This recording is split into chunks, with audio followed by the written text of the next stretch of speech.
For almost 3 decades, I've had the privilege of working with schools on improving student behavior by focusing on school-wide positive behavior support. In 1992, I published the first edition of Foundations Establishing Positive Discipline Policies. Based on what my trainers and I learned from implementing foundations in thousands of schools across the nation, I then built the revised Foundations materials. Foundations is a process, not a canned program, to help each school identify problems and develop solutions to improve safety and discipline. The objectives of that program include increasing the clarity of expectations for students, improving the consistency of staff in enforcement of expectations, increasing the staff's ability to build positive relationships with students, improving student behavior in the common areas, halls and restrooms, cafeteria, arrival, dismissal, playgrounds for elementary, courtyards or commons for secondary, and buses. Improving staff supervisory skills, improving consistency of and support for office referrals for behavior, implementing strategies for meeting the social emotional needs of all students. The essential core of Foundations is training the staff to implement a continuous cycle of data-driven decision-making regarding all aspects of school climate, safety, and discipline. This cycle, which I will explain more about in a minute, needs to be driven by a site-based team that includes building administration, general ed and special ed teachers, classified staff, and other key stakeholders in the building.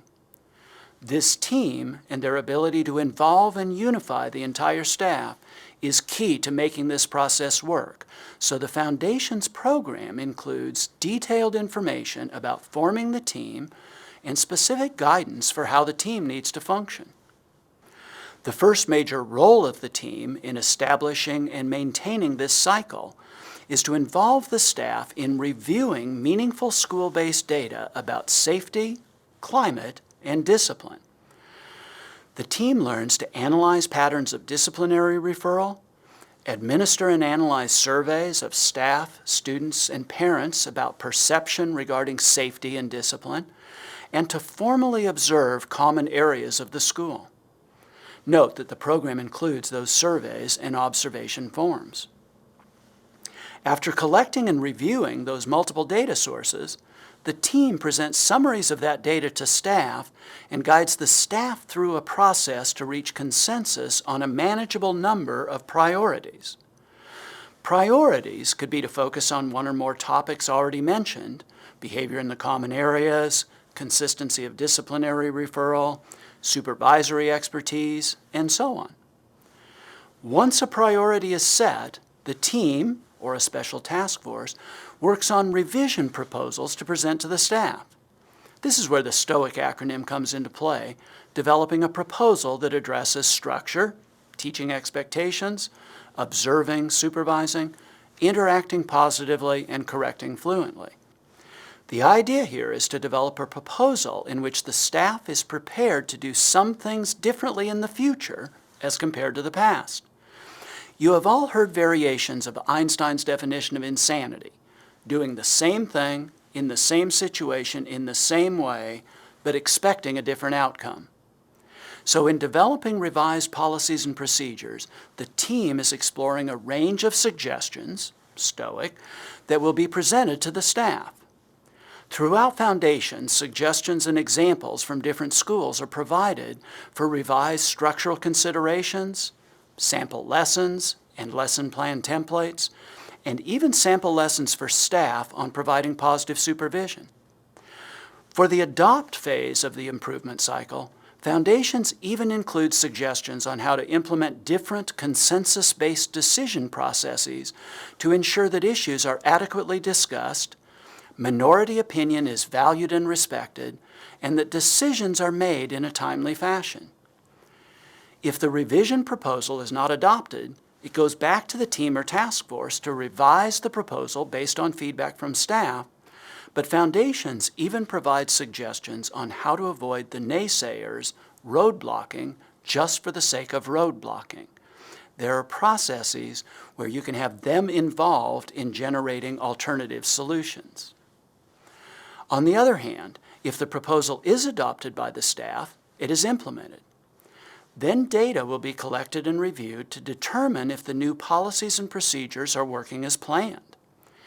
If upon review it is not working, then it goes back to the team to determine if the problem is that staff is not implementing the adopted procedures, in which case it is a staff development problem and the team needs to rally the energy and expertise of the staff to implement the agreed upon procedures, or if the problem is that the revisions did not accomplish the desired outcomes. In any case, the cycle continues until a priority is no longer a priority and a new priority can be established. The goal of a continuous improvement cycle was summarized by John Foster Dulles. The measure of success is not whether you have a tough problem to deal with, but whether it is the same problem you had last year. This continuous improvement cycle has been implemented successfully by schools that serve high, medium, and low socioeconomic communities. This cycle has improved elementary, middle, and high school levels. One secondary school went from 3 fights per day to 3 fights all year long. One elementary school reduced staff turnover by over 60%. These same processes can help schools without severe difficulties. One high school, without huge numbers of problems, nonetheless reduced suspensions by 80%. In addition to overarching school improvement, we have several programs to help schools address specific problems. For secondary schools concerned about tardiness, hallway behavior, and/or restroom safety, Start on Time has reduced tardiness by up to 90% in urban, suburban, and rural schools. On the Playground, a guide to playground management, is a research-based program that has helped elementary schools restructure their playgrounds, make them more safe, and to train their playground supervisors to actively and positively supervise. The interactive training CDs can be used anytime a new playground supervisor is hired. In the driver's seat, a roadmap to managing student behavior on the bus is a multimedia positive behavior support program designed to help district personnel set up a training plan for drivers in how to clarify expectations, communicate those expectations to students, and implement positive supervision, and to unemotionally correct students when they misbehave.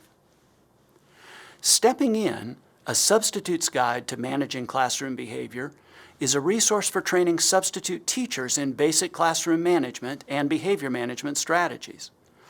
A companion book, Structuring Success for Substitutes, is a guide for administrators in organizing the school and helping teachers train their students to behave responsibly when a substitute is in the room. Given that students will, on average, spend a full year of their K-12 experience with substitute teachers, districts cannot afford to view days with substitute teachers as babysitting. They must be academically productive. All of these resources have been authored by me and my co-authors, so they all have internal consistency, ensuring that all staff are using proactive, positive, and instructional strategies in dealing with discipline. For more information on these programs, research results, or to talk with one of our staff development specialists about training in your district, please contact us.